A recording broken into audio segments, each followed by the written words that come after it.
Assalamualaikum warahmatullahi wabarakatuh. Alhamdulillahilladzi an'ama alaina binikmatil iman wal islam. Wassalatu wassalamu ala afdilil imam wa ala alihi wa ashabihil kiram, amma ba'du. Dewan juri yang saya hormati, hadirin rahimakumullah. Pertama-tama dan yang paling utama, kita panjatkan puji dan syukur kepada Allah yang Maha Ghafur, yang tidak pernah terukur. Allah yang Maha Pengasih, tidak pernah pilih kasih. Allah yang Maha Penyayang, yang sayangnya tidak terbilang, yang sampai pada hari ini masih memberikan nikmat iman, nikmat ihsan, nikmat Islam, serta nikmat sehat wal afiat, sehingga kita bisa berkumpul di majlis yang insya Allah mubarakah. Alhamdulillah. Salawat serta salam semoga tercurah limpahkan kepada pemimpin seluruh alam, Habibana wa Nabiyana Kanjeng Nabi Muhammad Sallallahu Alaihi Wasallam, kepada keluarganya, para sahabatnya, para tabi'in tabi'atnya, semoga sampai kepada kita selaku umatnya. Amin, amin ya rabbal alamin. Yang telah membawa umatnya dari zaman onta hingga zaman mobil Toyota, dari zaman gelap gulita hingga zaman Kizan Innova. Betul hadirin? Apakah kalian pernah mendengar peradaban kaum Islam? Peradaban kaum Tsamud yang subur dan makmur menjadi hancur dikala iman dan takwanya lentur.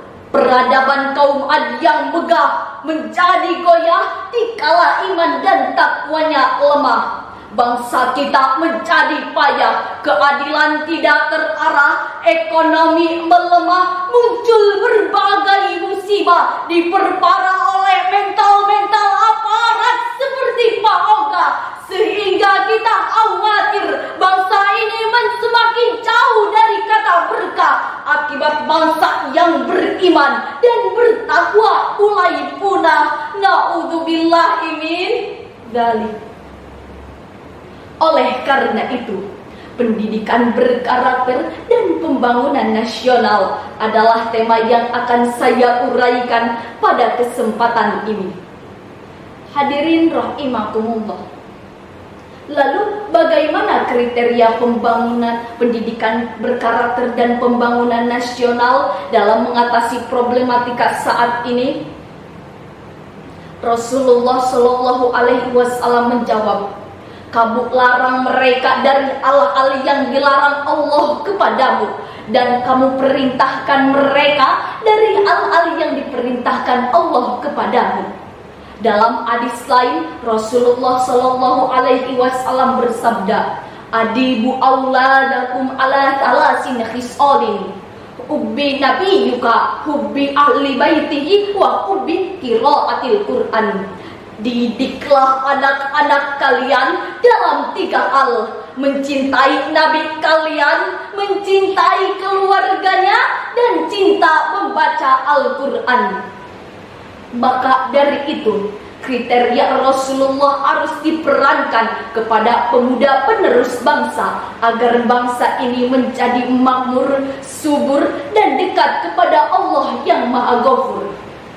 Dari uraian hadis di atas tersebut adalah perintah berdasarkan kajian ilmu balaghah menurut Syekh Al-Akhdari dalam kitab Jauhur Maknunnya. Ayat ini merupakan kalam insya'iyah yang di dalamnya terdapat amr atau perintah, malam yakun muhtamilan lisidqi wal kadhibi insya'atakum bil haqqi, maupun menurut usul fikih al-aslu fil amri lil wujub. Pada asalnya perintah menandakan kewajiban, maka perintah wajib hukumnya bagi saya, saudara, dan kita semua selaku iman, selaku insan muda yang beriman dan bertakwa kepada Allah yang Maha Kuasa. Lalu bagaimana pendidikan berkarakter dan pembangunan nasional di Indonesia saat ini?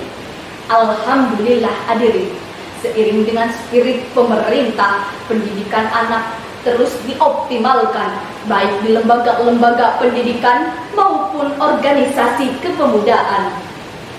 Namun sayang, seribu sayang, kita tidak bisa menutup mata dari realitas yang ada. Tidak sedikit generasi muda saat ini yang harusnya berkarakter hasanah malah berkarakter sayyi'ah. Tidak sedikit generasi muda kita yang harusnya berkarakter andal malah berkarakter brutal. Betul hadirin? Lalu bagaimana upaya untuk agar generasi bangsa ini tidak terkecoh dengan negara lain? Yaitu pertama, tanamkanlah pendidikan agama kepada pemuda sejak dini, sebab agama merupakan rem dalam kehidupan serta filter dalam menentukan pilihan. Jika ilmunya lemah, niscaya akan melahirkan manusia-manusia yang berkualitas rendah, berjiwa lemah, hidupnya susah, bermental anak mama, bahkan bisa menjadi penghambatnya terwujudnya baldah thayyibah. Betul hadirin? Kedua, orang tua dituntut untuk membangun keluarga yang harmonis dan dinamis. Karena keluarga adalah sekolah utama dan pertama. Kasih sayang seorang ayah dapat membuat anak tidak cepat marah. Kasih sayang seorang mama membuat anak menjadi ramah. Anak adalah harta yang paling berharga di dalam sebuah keluarga. Anak adalah penerus cita dan cerita setiap orang tua. Anak adalah amanah terindah dari Allah yang harus dididik dan dibina guna menopang masa depan nusa dan bangsa. Allah telah menjanjikan kepada orang-orang yang beriman dan beramal kebajikan, sebagaimana terukir indah dalam Al-Quran surah Al-Ma'idah ayat 9. A'udzu billahi minasyaitonir rajim. Wa'adallahu alladhina amanu wa amilus shalihat lahum maghfiratun wa ajrun 'adzim. Shadaqallahul 'adzim.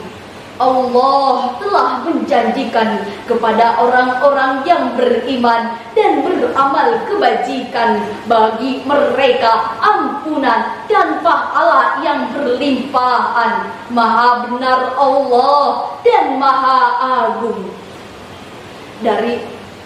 Dari uraian kalam ilah terakhir, kalam ilahi tadi, bisa saya simpulkan bahwa iman dan takwa adalah syarat dan isyarat pendidikan berkarakter dan pembangunan nasional. Upaya tadi bisa saya yakinkan bahwa bangsa ini bisa menjadi bangsa yang hebat, masyarakatnya bermartabat, pemimpinnya pengayom umat. Amin amin ya robbal alamin. Mohon maaf atas segala kesalahan dan kekurangannya. Kesalahannya dari saya dan kebenarannya datangnya dari Allah. Wabillahi taufiq wal hidayah waridallahi inayah wal afwa minkum. Wassalamu alaikum warahmatullahi wabarakatuh.